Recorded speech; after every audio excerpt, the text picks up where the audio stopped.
시편 36편 6절에서 8절까지입니다. 주의 은은 하나님의 산들과 같고 주의 심판은 큰 바다와 같으니이다. 여호와여, 주는 사랑과 짐승을 구하여 주시나이다. 하나님이여, 주의 인자하심이 어찌 그리 보배로우신지요. 사람들이 주의 날개 그늘 아래 피하나이다.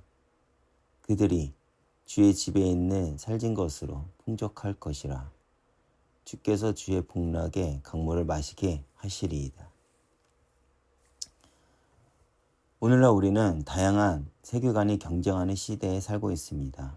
즉, 어느 시대보다 자신만의 가치관과 인생관을 가지고 살아간다는 것입니다. 하지만 시편 36편은 우리에게 근본적으로 두 개의 세계관만 있다고 말을 하고 있습니다. 하나는 하나님을 두려워하지 않는 악인의 세계관이고, 또 다른 하나는 하나님의 인자하심을 아는 자들의 세계관입니다. 그러면서 시편 기자는 우리에게 이 두 세계관을 비교해보며 너는 어떤 세계관으로 살아갈 것인지에 대해서 결정할 것인지에 대한 것을 이야기하고 있습니다. 먼저 1절부터 4절까지 시편 기자는 악인의 세계관을 적나라하게 보여줍니다. 악인의 가장 큰 특징은 무엇입니까? 하나님을 두려워하지 않는 것입니다. 여기서 두려워하지 않다는 것은 무서워한다는 것이 아닙니다. 경외한다, 존경한다, 인정한다라는 의미입니다.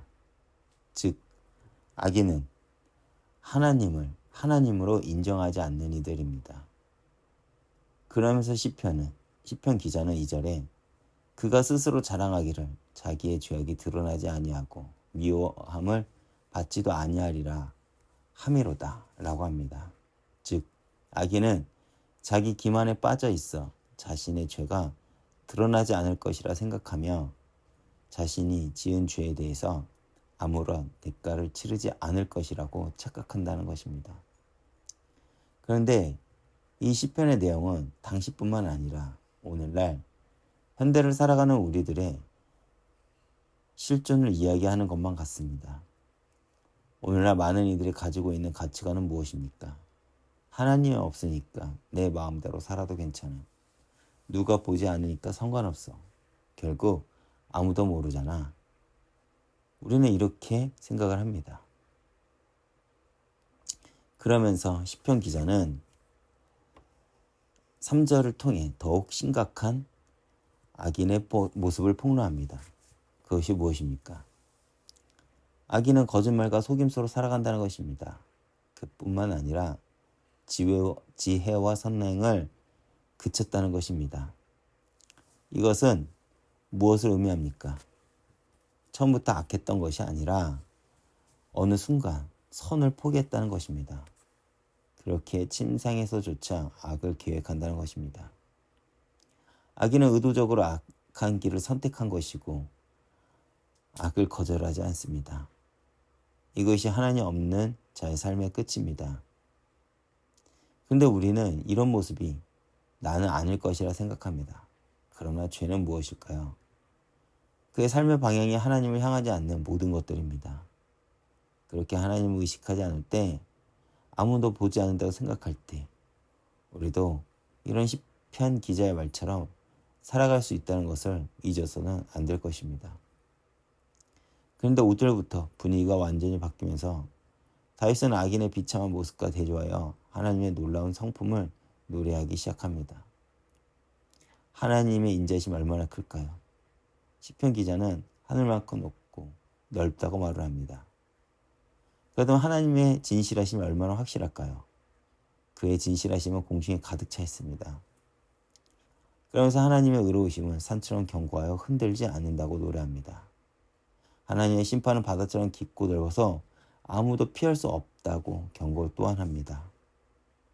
또한 공의로우신 하나님이 동시에 구원하시는 하나님이라는 것을 찬양합니다. 그러면서 다윗은 하나님이시여, 주의 인자하심이 어찌 그리 보배로우신지요.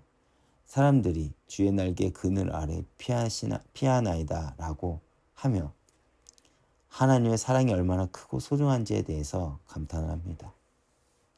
그리고 그리고 그 사랑의 하나님은 우리의 피난처가 되어 주십니다. 마치 어미새가 날개로 새끼를 보호하듯 하나님이 우리를 보호해 주신다는 것입니다. 8절에서 노래한 주의 집에서 풍족함을 누리고 복락의 강물을 마신다는 것은 하나님과 함께하는 삶의 기쁨과 만족을 의미하는 것이죠. 즉 하나님을 믿는 자들에게는 반드시 하나님이 주시는 풍성한 복이 있다는 것을 기억하시길 바랍니다. 어떻게 그럴 수 있습니까? 우리 하나님은 모든 생명의 원천이 되시며 빛의 근원이 되십니다. 그렇게 우리는 하나님을 통해 참 생명을 얻고 참 빛 안에서만 우리가 참된 빛을 볼 수 있기 때문입니다. 이제 시편 기자는 우리에게 선택을 촉구합니다. 10절을 보겠습니다. 주를 아는 자에게 주의 인자하심을 계속 베푸시며 마음이 정직한 자에게 주의 공의를 베푸소서. 주를 아는 자는 하나님을 신뢰하며 그렇게 세상의 어떤 풍조에도 하나님을 따릅니다. 그렇게 이런 사람에게 하나님은 계속해서 인자하심을 베푼다는 것입니다. 그러면서 11절에서 시편 기자는 하나님께 악인들의 공격과 핍박으로부터 보호해달라고 간절히 간구합니다. 하나님은 의인의 기도를 들으십니다. 결국 악인들은 넘어질 것이고 다시 일어날 수 없을 것입니다. 이것이 하나님을 두려워하지 않는 자의 삶의 최후종 결말입니다. 이렇듯 시편 36편은 우리에게 두 개의 세계관을 보여줬습니다. 하나님 없는 세계관, 하나님을 두려워하지 않고 자기 기만에 빠져 있고 거짓과 속임으로 살아가며 결국 멸망에 이르는 삶입니다. 그러나 하나님 중심의 세계관은 어떻습니까? 하나님의 사랑과 인자하심 알기에 그분의 날개 그늘 아래 피하며 생명의 원천이신 하나님과 함께 살아가는 삶입니다. 그렇다면 우리는 어떤 세계관을 선택해야 될까요? 답은 분명합니다. 비록 주님을 선택한 삶이 십자가의 길을 가더라도 우리를 향한 하나님의 사랑과 그분의 선하심과 인자하심이 우리를 보호하시고 책임지실 것을 우리는 안다면 우리는 주저없이 주님을 따를 수 있을 것입니다. 그렇기에 우리는 설령 고난과 두려움 가운데 서 있다면 주저없이 하나님의 날개 그늘 아래 피할 수 있습니다. 세상의 유혹과 악의 공격으로부터 하나님 안에서 참된 안식을 얻을 수 있을 것입니다. 그리고 그 고난이 결국 하나님을 더욱 알게 할 것이고 우리의 믿음은 하나님을 아는 만큼 커지게 될 것입니다. 그렇다면 우리는 모든 삶의 중심에 하나님을 두며 살아갈 것이고 하나님의 중심의 삶은 결국 우리의 삶을 부끄럽지 않는 길로 인도할 것입니다.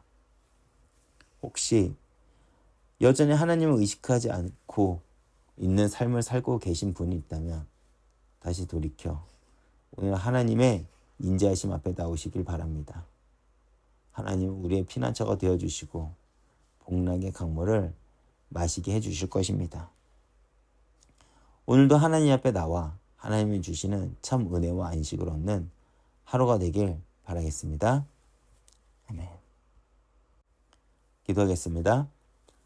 하나님 아버지, 우리가 악인의 세계관에 빠져 하나님을 두려워하지 않고 의식하지 않고 살아가지 않게 하옵소서. 주께서 우리의 피난처가 되어주시고 생명의 원천이 되심을 믿고 의지하며 비록 우리가 고난 가운데 있더라도 오늘 우리를 주의 날개 그늘 아래로 불러주셔서 우리에게 참된 안식을 허락해 주옵소서. 우리가 이 세상에서 하나님 중심의 세계관으로 살아가며 주를 아는 자로서 주의 인자하심을 날마다 경험하며 복락의 강물을 마시는 복된 삶을 살게 해 주옵소서. 예수님 이름으로 기도드립니다. 아멘.